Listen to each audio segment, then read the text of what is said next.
नमस्कार, सुप्रभात। आप सभी लोगों का एक बार पुनः सिलेक्शन गुरुजी ऑनलाइन यूट्यूब चैनल पर मैं हार्दिक स्वागत और अभिनंदन करता हूं।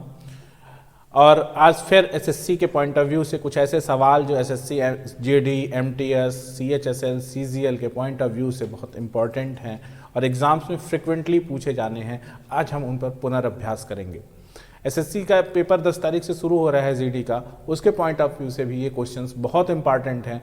और आप लोग हमने जो इतने कम समय में हम लोगों के इस चैनल को पसंद किया है, उसके लिए आप लोगों को मैं एक बार धन्यवाद देता हूं। और बहुत जल्द चैप्टर वाइज भी कंटेंट हम लोग डालेंगे। और अभी आज के लिए हम लोग फिर से शुरू करते हैं अपना सेशन मैथमेटिक्स का पहले क्वेश्चन के साथ कि 9 और 36 का तृतीय अनुपात कितना है। 9 और 36 का तृतीय अनुपात का मतलब आप समझ लीजिए क्या होता है। तृतीय अनुपात का मतलब ये है कि 9 और 36 का तृतीय अनुपात का मतलब ये है कि देख लीजिए, तृतीय अनुपात का मतलब ये है कि 9/36 बराबर आपको करना क्या है, 36/x। बस तृतीय अनुपात का मतलब क्या है कि 9x। ये अब आपको देख लेना है कि x कैसे निकलेगा। तो x निकलेगा कैसे, 9 चौके 36, 4 और x बराबर 36 गुणित 4 बराबर 136 दूनी 72 दूना 144। तो कितना हो गया तृतीय अनुपात, 144। क्लियर है। नेक्स्ट क्वेश्चन ध्यान दीजिए, अच्छा सवाल है, ध्यान दीजिए। काम और समय का सवाल है कि A और B किसी काम को 120 दिन में पूरा करते हैं, BC उसे 150 दिन में पूरा करते हैं, A और C 200 दिन में पूरा कर सकते हैं। B अकेले उस काम का 2/5वां भाग कितने दिन में पूरा करेगा। ठीक है, सिंपल सा सवाल है, देखते हैं। आपको इस पैटर्न का क्वेश्चन मिल सकता है, थोड़ा लेंदी हो सकता है, लेकिन आप आराम से इसको बहुत ईजी टैकल करने की जरूरत है। देख लीजिए कैसे कर पाएंगे आप। सिंपल समझने की कोशिश करिए कि अगर ए बी किसी काम को A + B, A और B मिलके कितने दिन में कर पाते हैं, 120 दिन। B और C कितने दिन में कर पा रहे हैं, B और C कर पा रहे हैं 150 दिन में। और BC कितने दिन में कर पा रहे हैं, B और C कर पा रहे हैं 200 दिन। एलसीएम ले लीजिए, सबका एलसीएम मिला के आ जाएगा आपका पूरा एलसीएम आ जाएगा आपका मिला के 600। ये 600 पूरा काम है। ए बी का एक दिन का काम 12 पंजे 60, 15 चौके 60 और सी का एक दिन का काम, बी सी का काम 3। ठीक, अब आप जोड़ लीजिए तो आपको मिल जाएगा 5 4 9 3 12। 12 क्या, ए जैसे 2 आदमी, बी जैसे 2 आदमी और सी जैसे, यानी 2A + B + C का एक दिन का काम 12, यानी 6 आदमी मिलके एक दिन में 12 काम करते हैं। तो अगर सेपरेटली आपको काम कराना हो, सेपरेटली आपको अगर ये करना हो कि ABC कितने दिन में काम करेंगे, तो आप ये कह सकते हैं कि ध्यान से समझ लीजिएगा, A + B + C, A + B + C अकेले उसको का एक दिन का काम 24 होगा। कितना काम होगा, 24 काम, 6 काम, अगर मिलके काम कर रहे हैं 2A 2B 2C मिलके अगर एक दिन में 12 काम कर रहे हैं तो ABC कितना काम करेंगे, 6 काम करेंगे। और पूरा कितना काम कराना है गुरु हमको, 600 काम कराना है। ABC मिलके एक दिन में 6 काम करते हैं, 6 काम करते हैं। तो पूरा काम करने में ABC को कितना समय लगेगा, इधर देख लेते हैं इसको कि A + B + C उस काम को 100 दिन में कर पाएंगे, राइट ना। 600/6 100 दिन में। और कह रहा है कि B का निकालना है। तो A और C कितने दिन में काम कर पा रहे हैं, ये देख लीजिए। A और C उसी काम को कितने दिन में कर पाते थे, A और C मिलके, AB BC, ये था AC। ठीक है, AC 200 दिन में कर पा रहे हैं। तो एलसीएम कितना हो जाएगा आपका, 200। पूरा काम 200, ABC का एक दिन का काम 2 और AC का एक दिन का काम 1 घटा लेंगे आप। तो कितना घटाना है, B से A से खत्म, C से खत्म, B का एक दिन का काम आ जाएगा 1। यानी B को अगर पूरा काम करना रहे तो 200 दिन में पूरा काम करेगा। लेकिन उसको काम कितना कराना है, 2/5। तो काम कर 2/5 काम कराना है तो 200 दिन का 2/5 कर लीजिए। 2/5 का मतलब कितना हो गया, 5 चौके 20, 40 बार कटेगा, 40 दूना 80 दिन, 80 दिन में करेगा वो पूरा काम। ठीक है, बेहतर है, समझ पा रहे हैं। फिर से समझ लीजिए कि ए बी किसी काम को 20 दिन में, 120 दिन में, बी सी 150 दिन में और ए सी 200 दिन में। एलसीएम 600 हो गया। यहाँ एक दिन का काम ए बी का 5, बी सी का 4, ए सी का 3 जोड़ लिया तो ए जैसा 2, बी जैसा 2, सी जैसा 2, यानी कुल 6 लोग एक दिन में 12 काम कर सकते हैं। तो ए बी सी आधे लोग 6 काम करेंगे ना, 6 काम करेंगे। अब क्या हो गया कि ए 6 काम करेंगे और काम कराना था आपको 600, तो 6 काम से 600 काम कराना है तो कितना दिन लगेगा, 100 दिन। यानी ए प्लस बी प्लस सी 100 दिन में काम करते हैं। फिर आपको दिया था कि ए सी उसी काम को 200 दिन में करता है, तो सीधा सीधा था कि बी उसको कितने दिन में, बी अकेले कितने दिन में करेगा, तो ये निकाल लें।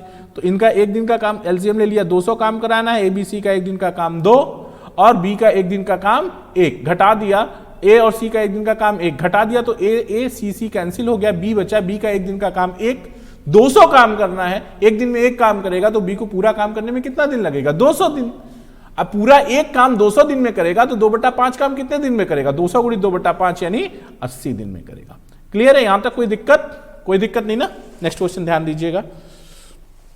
देखिए ये सवाल है कि किसी वस्तु के मूल्य पर 20% की छूट किसी अन्य वस्तु के 25% की छूट के बराबर है, दोनों वस्तुओं के मूल्य क्रमशः क्या होंगे। कह रहा है कि किसी वस्तु पर 20% की छूट किसी वस्तु के 25% की छूट के बराबर है, दोनों वस्तुओं का मूल्य क्रमशः क्या होगा। इस सवाल को लगाने की जरूरत नहीं, मेंटली सॉल्व कर लीजिए। जैसे 50 है, 50 पे 20% छोड़ा तो कितना छोड़ा, 50 पर 20% का मतलब 1/5 10 छोड़ दिया। और अगर 60 पे 25% छोड़ा तो कितना छोड़ा, 15 छोड़ा। दोनों का छूट बराबर हुआ, उसका छूट 10 हुआ, इसका छूट 15 हो गया, नहीं बराबर हुआ। इधर आ जाइए, 40 में 20% छोड़ा तो 8 छोड़ा और 50 में छोड़ा तो 12.5 छोड़ा, ये भी गलत हो गया। तीसरा ऑप्शन देख लीजिए, 50 का 20% 10 छोड़ा और 40 का 25% भी 10, यहां पे दोनों का छूट बराबर हो गया। ऑप्शन से इस क्वेश्चन को टैकल कर लेंगे without pen and paper, right ना। परसेंटेज का क्वेश्चन बिना पेन पेपर। कॉन्फिडेंस आ रहा है, देखो एक बार फिर से समझ लेते हैं, हो सकता है बात समझने में तकलीफ हो।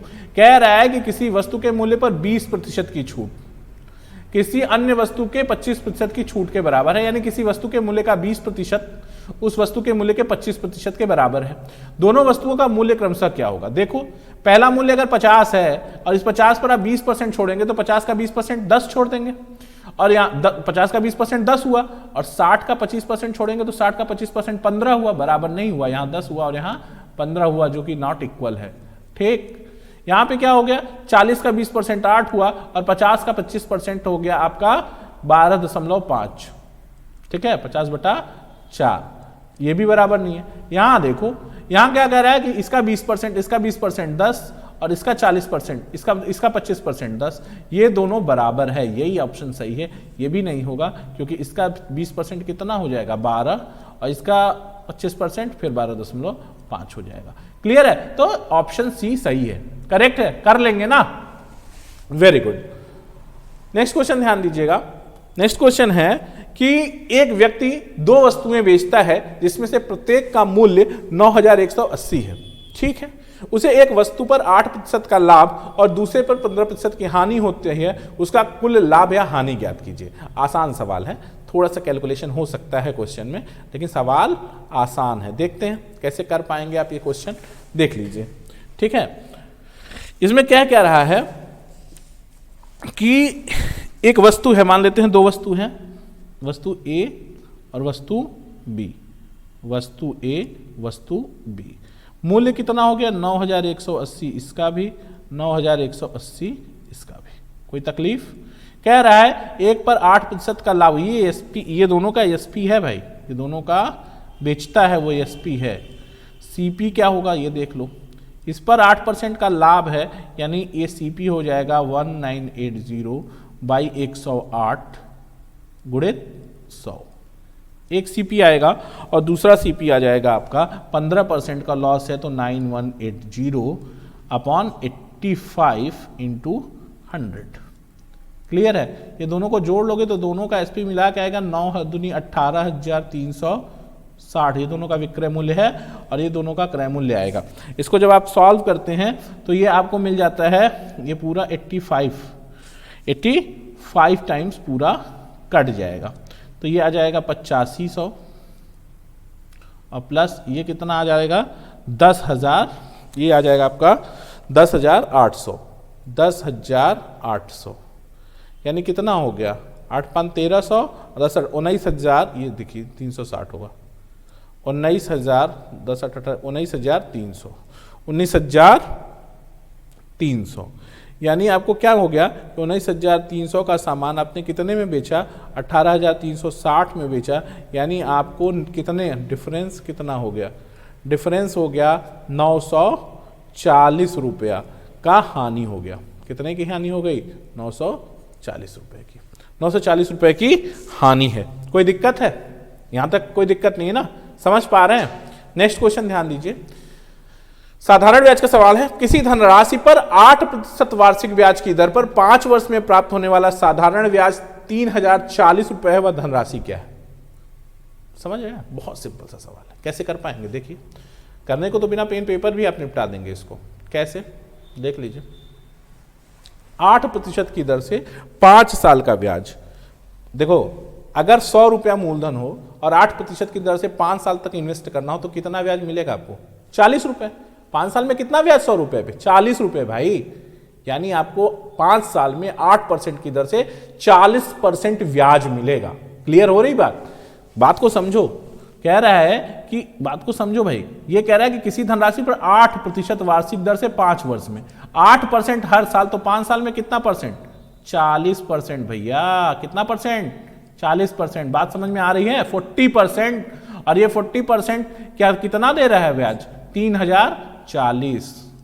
ठीक है गुरु, अभी अगर 40% इतना है तो मूलधन तो हमेशा 100% होगा। मूलधन आपसे पूछ रहा है, वो 100% बराबर हो जाएगा 3040/40 और इंटू 100, 20 पंजे 100, 20 दूना 40 और इसको काट दोगे तो 15-20 में कट जाएगा। 15-20 और 20 पंजे 100, 15 पचे 75, 7600 रुपये आ जाएगा। कैलकुलेशन कोई तकलीफ? आसान सवाल है ना। 5 साल 5%, 100 रुपए पे 5 रुपया, कितने साल तक? सॉरी 8%, 100 रुपए के पे कितना? 8 रुपया, कितने साल तक? 5 साल तक, तो 40। 100 रुपए में 40 रुपए ब्याज मिला, यानी 40% ब्याज होगा। कोई भी राशि हो उसका 40% कितना हो गया? 3,040, क्योंकि यही ब्याज है, तो 100% कितना हो गया? 7600। क्लियर है? Next question. नेक्स्ट क्वेश्चन ये है कि वह बड़ी से बड़ी संख्या कौन सी है जिससे 2675 और 2320 को विभाजित करने पर शेषफल क्रमशः 5 और 6 प्राप्त होता है।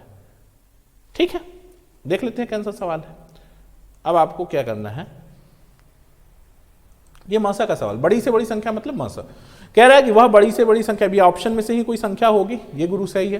पहले हम ये देख लें कि वह बड़ी से बड़ी संख्या, मान लिया कोई संख्या होगी, नहीं पता अपने को। कह रहा है कि अगर 2675 में भाग देते हैं तो कितना शेष बचता है? 5। तो 5 घटा दें, यानी वो संख्या 2670 को क्या कर देगी? काट देगी, कोई शेष नहीं बचेगा। और 2320 में से कितना घटा दे? 6 घटा दे, क्योंकि 6 शेषफल दे रहा है, तो 2314। ठीक। अब वह बड़ी से बड़ी संख्या जो 2670 और 2314 को पूरा पूरा विभाजित कर देगी, वही हमारा आंसर होगा। तो हम इसका क्या निकालना है? मौसा। अब मौसा निकालने का तो बड़ा नियम है भैया। हम आपको एक छोटा सा ट्रिक बताते हैं, और इसको पढ़ने के लिए, इस ट्रिक को और अच्छे से जानने के लिए, जब हम चैप्टर वाइज कंटेंट लेके आएंगे वहां आपको और डिटेल से समझाएंगे और बड़े बड़े एग्जाम्पल्स के साथ समझाएंगे। देखिएगा, ये 2670 और 2314 का आपको मौसा निकालना है। इसका अंतर निकाल लीजिए आप। कितना अंतर आएगा भाई? इसका अंतर कितना आएगा? इसका अंतर आ जाएगा आपको 256। कितना अंतर आ जाएगा? 256। सीधा दिख रहा है कि 256 से 2670 को नहीं कटना है। देखिए आंसर तो यही 256 हो जाता, लेकिन 256 बड़ी से बड़ी संख्या है 256, जिससे इसको कटना चाहिए, तभी तो मसा होगा, नहीं है। तो इसका ये अंतर है, याद रखिएगा। ये क्या है? डिफरेंस। इसका डिफरेंस है। तो इसका फैक्टर कर लीजिए, तोड़ लें इसको। 2 गुणित 178, देख लो 8 दूनी 16, 2 से 14 15, 2 1 2। अब देख लो 2 से तो दोनों कट जाएंगे, लेकिन 2 छोटी संख्या है, लेकिन इसको लेना नहीं है, बड़ी से बड़ी संख्या मतलब 178। 178 से 2670 भी कटेगा और 2314 भी कटेगा और 178 अपने ऑप्शन में भी है, तो ये आंसर सही हो जाएगा। नहीं समझ में आई बात ना? देखो यार, किसी संख्या से अगर 2675 में भाग देने पे 5 शेष बच रहा है तो 2670 उस संख्या से पूरा पूरा कटेगा, ये पक्का है। यहां अगर 6 भाग देने पे 6 शेष बच रहा है, यानी 2314 पूरा पूरा डिविजिबल है। अब वही बड़ी से बड़ी संख्या निकालनी है जो 2670 और 2314 को पूरा पूरा काट दे, यानी इसका क्या निकालना था आपको? मौसा निकालना था। और मौसा निकालने का मैंने आपको विधि बताया कि दोनों संख्याओं का अंतर निकाल लीजिए। अगर संख्याएं अंतर से विभाज्य हैं तब तो वही मौसा है, अगर नहीं विभाज्य है तो उसका गुणनखंड कर लीजिए, उसके बड़े वाले गुणनखंड से अगर वो संख्या विभाज्य है तो फिर वही उसका मौसा हो जाएगा। क्लियर है? नेक्स्ट क्वेश्चन देखिएगा ध्यान से। ये सवाल देखिए, औसत का सवाल है, बहुत आसान सवाल देख लेते हैं।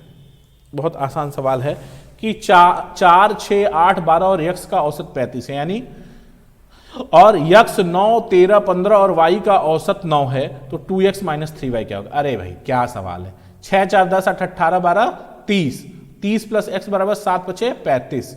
देख लो, जोड़ो 6 4 10 8 18 12 30 और प्लस x बराबर औसत 7। कितनी संख्याएं हैं? 5। यही 5 से गुणा कर दो 35, और इन सब का योग कितना है? इन सब का योग ही है आपका 30, तो घट जाएगा, तो x की वैल्यू कितनी आ गई? x की वैल्यू आ गई 5। क्लियर? अब यहां क्या कह रहा है कि x 9 13 15 y का औसत 9 है। क्या संख्या है? 5 है। तो यहां हो गया, तो कितना हो गया? ये योग 45 हो गया, और ये x की जगह पे आप क्या रख दोगे? 5। x मिल गया आपको। तो 9 5 14, 14 13 27, 27 10 37, 37 5 42। 42 एक बार फिर से चेक कर लो। 9 5 14, 14 14 14 13 27, 27 10 37, 37 5 42। 45 में से 42 गया तो 3। ये क्या हो गया? y। और ये क्या हो गया? x कितना निकाल लिए थे? 5। तो पूछ क्या रहा था आपसे? 2x यानी 10 - 3y यानी 9। कितना हो गया यार? क्या गुरु? 1। आसान सवाल है ना, कर पाओगे ना? फिर से समझ लो। 4 6 8 12 और x का औसत 7, संख्याएं 5, औसत 7, योग 35। कोई डाउट? अब जोड़ लो 6 4 10 8 18, 6 4 10 8 18 12 30 और 35 है पूरा योग, क्योंकि 7 5 35। तो x कैसे आएगा? 30 घटा दोगे, x की वैल्यू 5। यहां क्या कह रहा है? x + 9 + 13 + 15 प्लस y और औसत 9, तो योग 45 और x का 5 रख दिया, तो 9 5 और 9 14, 14 13 27, 27 10 37 5 42। ये योग 42 हो गया, y बचा है 45 में से 42 घटा दिया, y की वैल्यू 3 आ गई। 2x 10 हो गया, 3y 9 हो गया, डिफरेंस निकाल लिया तो 1। कोई तकलीफ है? सही है ना? सही चल रहे हैं? थोड़ा थोड़ा अब स्पीड इसी तरह से हम लोग बढ़ाएंगे, और अच्छे से स्पीड बढ़ा के। अभी मैं थोड़ा सा स्टार्टिंग फेज में हूं, इसलिए थोड़ा आराम से कर रहे हैं। आपको लगेगा कि नहीं बहुत स्पीड के साथ क्वेश्चन किए जा सकते हैं, और 30 मिनट से ज्यादा किसी क्वेश्चन में नहीं लगना चाहिए। दो संख्याओं का अनुपात 9 संबंध 5 है। बड़ी संख्या में 8 जोड़ा जाता है और छोटी संख्या से 4 घटाया जाता है, तो बड़ी संख्या छोटी संख्या से दोगुनी हो जाती है। बड़ी संख्या निम्न में से कौन सी है? सिंपल सवाल है भाई, सिंपल सवाल है। सवाल ये है कि 9 और 5 का रेशियो है, तो मान लिया 9x बाई 5x, और कह रहा है कि यदि बड़ी में 8 जोड़ दें, ठीक, बड़ी में 8 जोड़ दें और छोटी में से 4 घटा दें तो -4, तो बड़ी वाली संख्या छोटी से दोगुनी हो जाती है, यानी 2/1 हो जाती है। बस सिंपल सॉल्व कर लो भाई।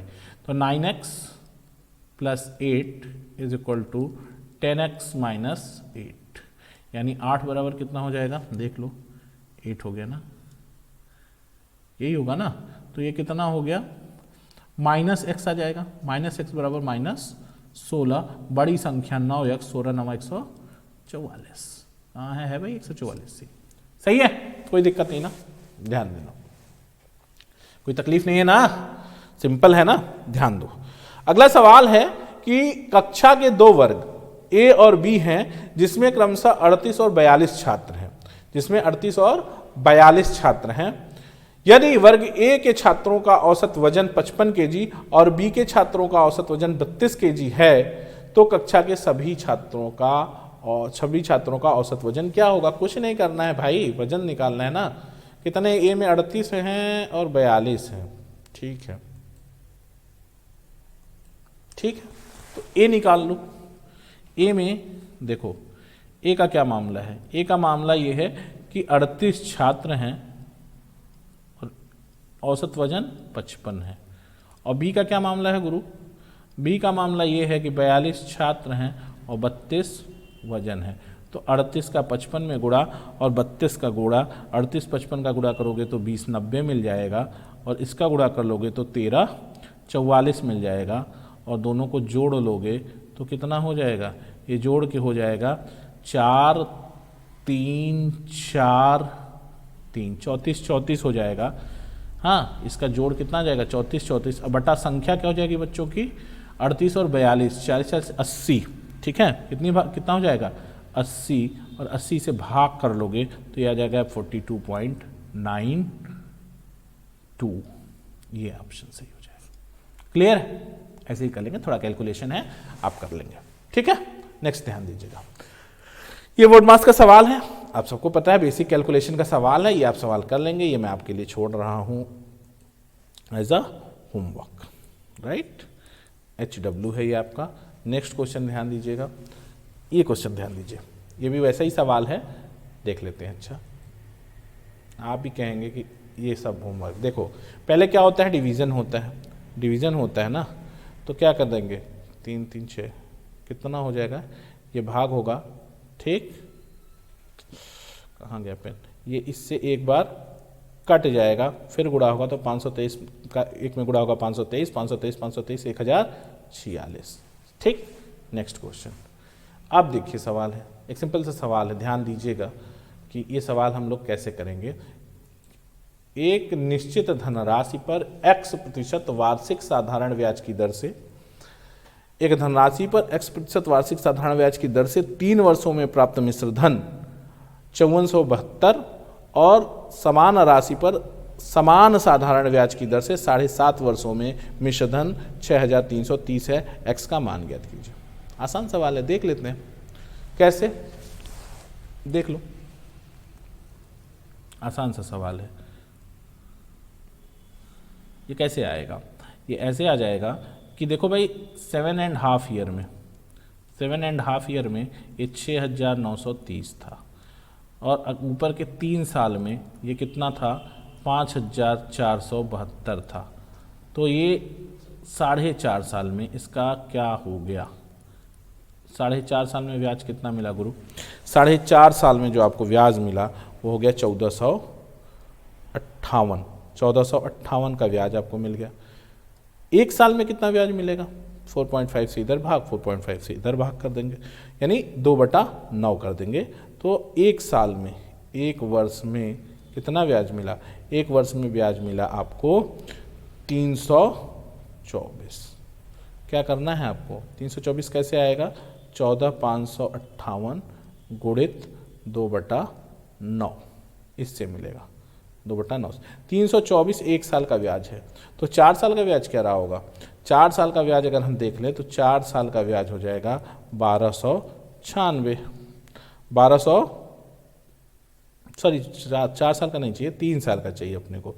3 साल का हो जाएगा 900, इसको काट देते हैं, 972। और अगर हमारा 3 साल में मिश्रधन कितना हो गया था यहाँ 5472, यानी अगर हम यहाँ से 972 घटा दें तो हमको मूलधन मिल जाएगा ना, मूलधन मिल जाएगा। 972 घटाने पे ये हो जाएगा कितना 4500, यानी 4500 का मूलधन था। उसके 3 साल का ब्याज कितना था 972, या यूँ कह लीजिए कि एक साल का ब्याज कितना था 324। तो दर क्या हो जाएगा, R बराबर 324 बटा 4500 गुणित 100, 0000 से ख़त्म, और 3 से काटेंगे तो 4 3 7 2 9, हाँ 108, ये 15 7 105, 3 8 15 2 30 7.2%। कितना आ जाएगा? 7.2। देख लीजिए, इसको फिर से समझ लेते हैं। 7.5 साल का ब्याज 6,000, 7.5 साल का मिश्रधन क्या था? 6,930। 3 साल का मिश्रधन 5,472। 4.5 साल का ब्याज 1,458। तो 1 साल का ब्याज 324। यहाँ तक कोई दिक्कत नहीं ना? ये 3 साल का नहीं निकालना है, ठीक है। अब यहाँ पे क्या हो गया? 972 रुपये, सॉरी 3 साल का निकालना है भाई, ये 3 साल का निकालना है, तभी तो घटाएंगे। 3 साल का 972, ये 3 साल का 972 यहाँ से घटा दिया तो मूलधन मिल गया 45। ये क्या है? ये आपका मूलधन है, मूलधन। और इसको क्या कर दिया? रेट क्या है? 945 रुपया, 1 साल में 972 रुपये ब्याज पाता है ना, 972 रुपये ब्याज पाता है। चार्जिंग ऑन कर दो भाई। तो रेट क्या हो जाएगा? 7.2%, ठीक है। अब अगला सवाल देख लेते हैं। कह रहा है कि 3 संख्याएं 4 संबंधी 9 संबंधी 13 के अनुपात में हैं और इनका लघुत्तम समापवर्त कितना होगा? लिखा है HCF। अच्छा, लघुत्तम समापवर्त कितना होगा? ऐसा है ना, लघुत्तम समापवर्त नहीं है ये। यहाँ पे इस सवाल, ये पूरा सवाल ये था कि 3 संख्याएं 4 संबंधी 9 संबंधी 13 के अनुपात में है, 4 संबंधी 9 संबंधी 13 के अनुपात में है। इनका लॉसा LCM इनका दिया हुआ है, आप क्वेश्चन अधूरा है, इसको मैं पूरा कर दे रहा हूँ। इनका LCM दे रहा है वो कि 2340 है, 2340 है। कह रहा है इसका मौसा कितना होगा? तो मौसा मान लेते हैं x है, और अगर मान लिया HCF कितना है? HCF x है, तो संख्याएं क्या हो जाएंगी? 4x, 9x और 13x, सॉरी 13x। तो LCM कितना हो जाएगा? 13 9 117, 117 चौके 468, 468x बराबर कितना? 2340। तो x बराबर 4 पंजे 20, 5 बार आ जाएगा। x कितना आ जाएगा? 5। और यही x क्या माने थे आप? HCF माने थे। सिंपल सवाल, क्लियर ना? HCF जब आप मान लेते हैं तो संख्याओं का अगर अनुपात दिया है तो संख्याएं HCF के मल्टीपल के फॉर्म में, गुणक के रूप में लिखी जाती हैं। जैसे अगर HCF x हो गया तो 4x, 9x और 13x हो गया। नेक्स्ट ध्यान दीजिएगा कि ए किसी कार्य का 2/5 भाग 6 दिन में, ए किसी कार्य का 2/5 भाग 6 दिन में करता है। ध्यान दीजिए, बी उसी कार्य का 30% 3 दिन में कर सकता है। उन्होंने 4 दिन तक काम किया, शेष कार्य सी अकेले 6 दिन में पूरा कर दिया। बी और सी मिलकर मूल कार्य का 70% भाग कितने दिन में पूरा करेंगे? सिंपल सवाल है, ध्यान दीजिएगा, ठीक है। सिंपल सवाल है, आप आराम से इसको कर लीजिएगा कि एक कार्य का 2/5 भाग 6 दिन में। चलिए ठीक है, ए कितने दिन में करता है? ए काम करता है 2/5 भाग कितने दिन में? 2/5 भाग 6 दिन में। तो पूरा कितने दिन में करेगा गुरु? पूरा काम करने में उसको लग जाएगा, पलट जाएगा 5/2 यानी 15 दिन। ए एक काम 15 दिन में करेगा। बी क्या कह रहा है कि 30% कितने दिन में? 30% 3 दिन में। तो 3 दिन में तो पूरा 100% 10 दिन में। कोई दिक्कत? और कह रहा है कि उन्होंने 4 दिन तक साथ काम किया। सी अकेला, चलिए ठीक है, इसको एलसीएम ले लेते हैं। ये कितना हो गया? 30 इसका एलसीएम हो गया। इसका ए का काम 1 दिन का 2 और बी का 1 दिन का काम 3, 3 2 5 और 4 दिन, कितने दिन तक? 4 दिन तक 7 काम किया है, यानी 20 काम कर दिया। अब शेष कितना काम बचा? शेष काम बचा 10 और 10 काम करने में ए को कितने, सी को लग गए 6 दिन। 6 दिन लगे किसको? सी को। तो पूरा काम 30 था, तो सी पूरा काम 30 काम करने में इसको लग जाएगा 6 त्रिक 18 दिन। ठीक है, सी किसी काम को 18 दिन लगेगा उसी काम को।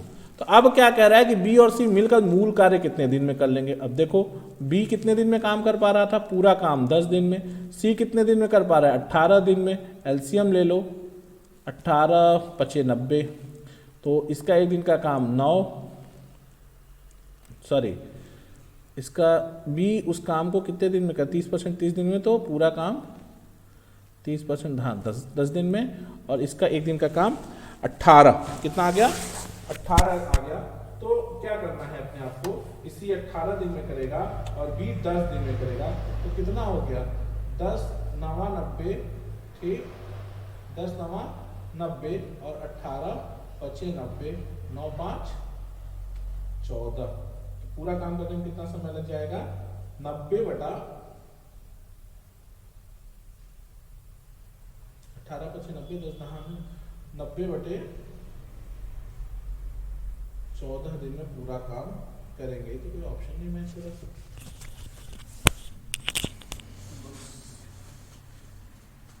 70%, अच्छा सॉरी, ठीक है ठीक है। 90 बटा 14 दिन में क्या होगा? पूरा काम होगा ना, पूरा काम होगा।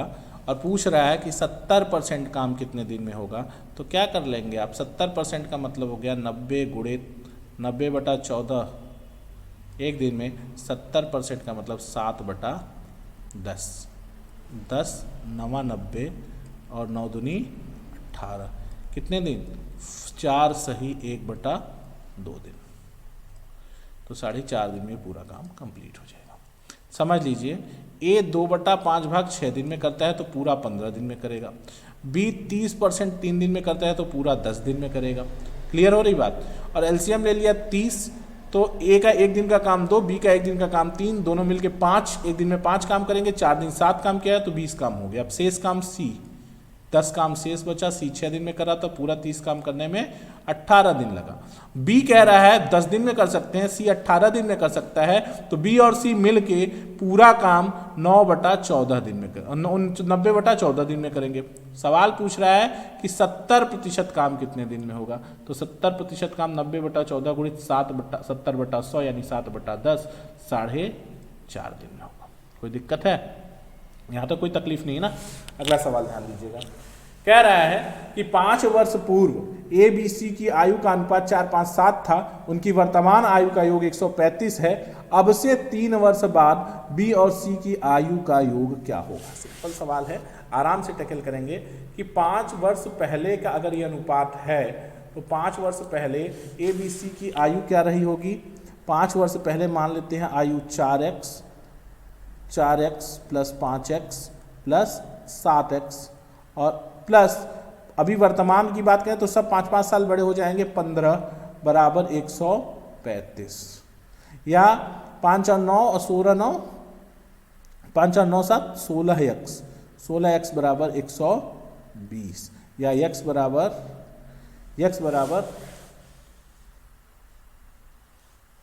बराबर हो जाएगा आपका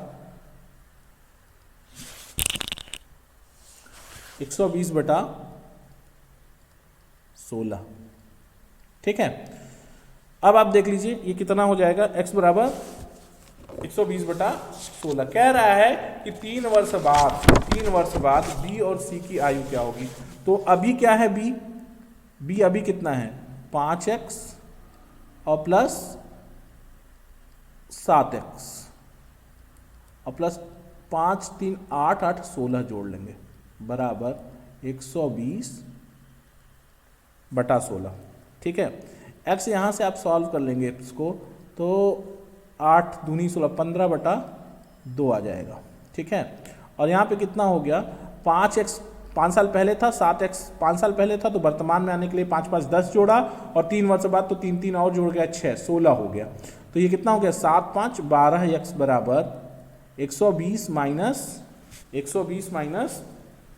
ये 16 यहाँ से घटेगा तो कितना बचेगा? 12x बराबर हो जाएगा। कह रहा है कि अब से 3 वर्ष बाद बी और सी की आयु का योग वर्ष में कितना होगा। सिंपल ना, तो योग कितना हो जाएगा?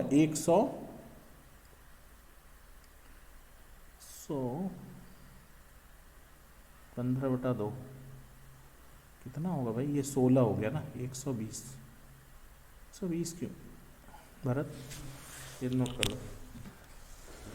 ऐसा 16 नंबर पेज इसमें यहाँ से पेज नंबर 16 है ना, इसको पहले पूरा कंप्लीट एडिट करना, उसके बाद फिर से हम कर रहे हैं ना। कुछ मिस हो गया है।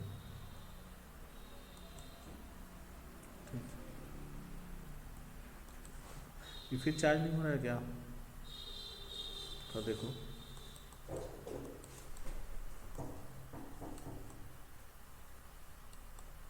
हो रहा है, ये तो हो रहा है, वहाँ बैटरी पे नहीं बना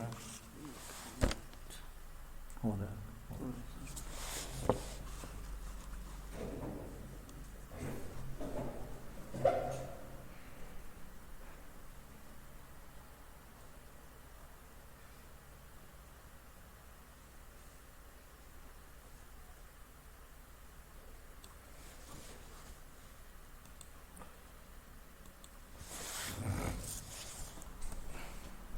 उसको एक बार फिर से देख लेते हैं एक सवाल को। अगला सवाल, 5 वर्ष पूर्व ए, बी और सी की आयु का अनुपात 4 संबंधित 5 संबंधित 7 था। यानी क्या मतलब है कि 5 वर्ष पहले अगर इतना था तो 5 वर्ष पहले का ये मतलब हो गया कि ये हो कितना गया, ये हो गया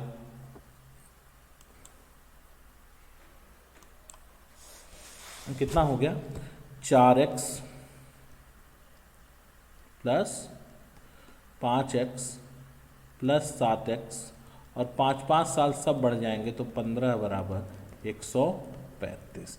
या आप ये कह सकते हैं कि 5 4 9 7 16 x बराबर 120 या x बराबर आप कह सकते हैं 15 बट्टा 120 और 8 दूनी 16 15 बटा 2। कह रहा है कि B और C की 3 वर्ष बाद की आयु ज्ञात कीजिए। तो B और C अभी कितने हैं 7 5 12x 7 5x प्लस 5x वर्तमान और प्लस 3 वर्ष बाद plus C 7x plus 5x और प्लस 3। ठीक, यही याद करना है। तो 5 7 5 12x और प्लस कितना 10 6 16 और 12x बराबर आपको पता है कि 12x कितना है, x है 15 बटा 2 प्लस 16 बराबर 106। क्लियर है? ठीक है, नेक्स्ट देखा जाए।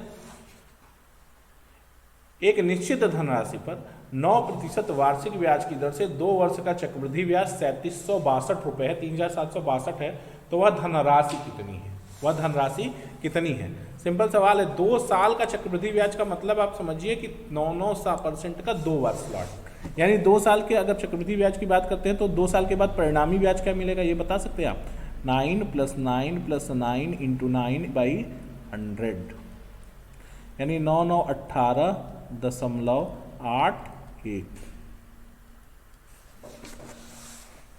18.81 और ये ब्याज बराबर है, देख लो 18.81 और ये ब्याज है 3762 के। तो मूलधन क्या होगा? हमेशा 100 होगा, तो 100 बराबर 3762 बटा 1881। दशमलव खत्म करने के लिए 2 जीरो बढ़ा लीजिए और 100 से यहाँ गुणा कर लीजिए। ये बराबर कटेगा कितनी बार? देख लो 18 दूनी 36, 2 बार कट जाएगा गुरु। बहुत आसान सवाल। ये हो गया मूलधन 20,000। आपका मूलधन कितना आ गया? 20,000। आसान सवाल है ना? चक्रवृद्धि ब्याज का सवाल है। 9% अगर 2 साल तक आपको ब्याज देगा तो 9% का मतलब कितना हो गया भाई? सीधा सीधा हो गया ना, x + y + xy/100 लगा लिया तो आपको मिल गया कि 18.81% ब्याज मिलेगा और वो ब्याज बराबर है 3762 के। तो 18.81 बराबर 3762, तो 100 बराबर 3762, जो जीरो बढ़ा लिया दशमलव यहाँ के खत्म 1881 गुणित 100 20,000 आपका मूलधन आ गया। कोई तकलीफ है? अगला सवाल, एक त्रिभुज की भुजा 21 35 28 है, ट्रिपलेट है। 21 35 और 28 ट्रिपलेट है यानी समकोण त्रिभुज है। ठीक है, ये जब आप अच्छी प्रैक्टिस करेंगे ट्रिपलेट के बारे में कभी हम डिस्कस करेंगे कि आप ट्रिपलेट कैसे जान पाएंगे, देखते ही कैसे पता देंगे कि ये सवाल समकोण त्रिभुज का। ट्रिपलेट का मतलब ये समकोण त्रिभुज की भुजाएं हैं, तो इसके अंतःत्रिज्या की माप क्या होगी? ठीक है, अंतःत्रिज्या की माप क्या होती है? अंतःत्रिज्या की माप होती क्या है आपको पता है? अंतःत्रिज्या की माप होती है त्रिभुज का क्षेत्रफल। अंतःत्रिज्या की माप होती है त्रिज्या बराबर क्या? त्रिभुज का क्षेत्रफल बटा half perimeter, delta by yes. तो क्षेत्रफल कितना हो जाएगा ये बताओ? 1/2 21 गुणित 28 और बटा सेमी पेरीमीटर हो जाएगा 35 21 28 कितना हो जाएगा? 5 1 6 देखो 8 5 13 1 14 1 84 बटा 2 42 आ जाएगा। ठीक, ये काट दो 14 बार, 14 तियाँ 42 और 3 सत्ते 21, 7 सेमी इसकी त्रिज्या आ जाएगी। क्लियर है? फार्मूला क्लियर रखेंगे ना तो मेंसुरेशन का कोई सवाल आप एसएससी के एग्जाम में नहीं फंसेंगे। नेक्स्ट क्वेश्चन ध्यान दीजिएगा। एक दुकानदार के पास कुछ खिलौने हैं, वह 2/3 खिलौने को 25% लाभ पर और शेष खिलौनों को 10% की हानि पर बेचता है। उसका कुल प्रतिशत लाभ कितना है? बहुत आसान सवाल है। जब भी 2/3, 1/3, 2/5, 3/5 आए ना, तो क्या मान लीजिए, जो डिनोमिनेटर है उसी के मल्टीपल के फॉर्म में मान लीजिए। यहाँ 2/3 की बात हो रही थी ना, क्या हो रहा था, 2/3। मान लीजिए खिलौना कितना है, 300 का खिलौना 300 का है, तो इसका 2/3 यानी 200 खिलौना, कितना 35% लाभ यानी 70 लाभ हो गया, यही ना। और यहाँ कितना 100 खिलौना बचा, 10% लाभ यानी 90।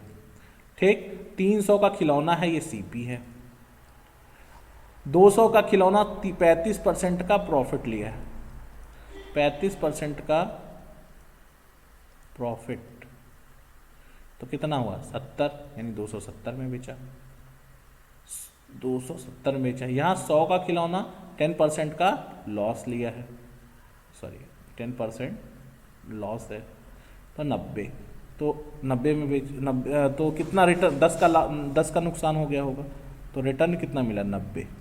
और यहाँ पे 270 रिटर्न, तो 9 त्रिक 27, 9 चौक 36, दोनों मिलकर रिटर्न कितना हो गया आपको, एसपी मिल गया 360, सीपी कितना 300, एसपी 360, प्रॉफिट परसेंट, अरे गुरु प्रॉफिट परसेंट 300 का 60 क्या परसेंट भाई, 20%, देख लो 60/300 गुणित 100, 60/5 300, 20%। आ गया, सिंपल सा सवाल है। ठीक, नेक्स्ट क्वेश्चन ध्यान दीजिए। एक कार्य के मूल्य में 5% की वृद्धि हो जाने पर बिक्री 16% कम हो जाती है, कुल राजस्व पर पड़ने वाले प्रतिशत प्रभाव की गणना कीजिए। आसान सवाल है, x + y + xy/100। देख लीजिए कैसे, x इसका फॉर्मूला है सीधा सीधा, आपको पता है, x + y + xy/100। क्या कह रहा है, 5% की वृद्धि कर रहे हैं तो +5, -16 +5 इंटू -16/100, तो यहाँ पे क्या हो गया -11, और ये 5 से काटेंगे आप तो कितनी बार कटेगा, 5 20 हम 100, 10 8, यानी माइनस में 0.8, यानी 10 दशमलव माइनस जुड़ जाएगा, तो 11.8% की कमी हो रही है। क्लियर है। अगला सवाल है, ध्यान दीजिएगा, ऑप्शन नहीं है इस क्वेश्चन में। एक डीलर ने 4% की हानि पर एक वस्तु बेची, ठीक है, यदि उसने 120 रुपये अधिक में बेचा होता तो उसे 8% का लाभ होता। 11% लाभ पाने के लिए उस वस्तु को किस मूल्य पर बेचना चाहिए। ठीक है, तो आप देख लीजिए इसको क्या करना है, सिंपल सा सवाल है, देख लेते हैं। एक डीलर ने, ठीक है, 4% की हानि, मान लेते हैं वस्तु x 100 की रही होगी या x की रही होगी, तो मान लीजिए 4% 100x मान लीजिए, अब वस्तु कितने की थी 100x की, तो 4% के लॉस पे बेचा तो 96x पाया। अगर इसे 120 में बेचता तो उसको क्या मिलता, 8% का लाभ मिलता, यानी 120 अधिक में बेचता तो 8% यानी 108x मिलता। या यूँ कह सकते हैं आप कि 120 बराबर कितना, 120 बराबर 8 और 4 12x, या x बराबर आप कह सकते हैं 10। ठीक, x 10 हो गया तो वस्तु कितने की हो गई, 100 गुणित 10, यानी वस्तु हो गई 1000 की। और आपको इस पर 11% लाभ चाहिए, तो इसे 1000 पर 11% का लाभ चाहिए, इसका मतलब है 1000 के सामान को आपको 111% के रिटर्न पे बेचना है। 0000 से कैंसिल हो जाएगा, यह जाएगा 1110। ठीक है, कर लेंगे। ये सेशन आज यही समाप्त होता है। आप सभी लोगों को बहुत बहुत धन्यवाद मेरे साथ जुड़े रहने के लिए, और आगे की कड़ी में हम लोग चैप्टर वाइज कंटेंट पे भी काम कर रहे हैं, और भविष्य में हम आपके साथ चैप्टर वाइज कंटेंट लेके आएंगे जो बहुत ही इंटरेस्टिंग होगा, जो आपको मैथमेटिक्स में एक, अगर आपने 4 महीने 3 महीने तक हमारे साथ जुड़े रहे आप, तो आपको मैथमेटिक्स में बहुत बेटर इंप्रूवमेंट होगा, और आप बहुत सारा क्वेश्चन बिना पेन पेपर और बहुत बेहतर ट्रिक के साथ कर पाएंगे। तो आज का सेशन यही समाप्त होता है। जय हिंद, जय भारत।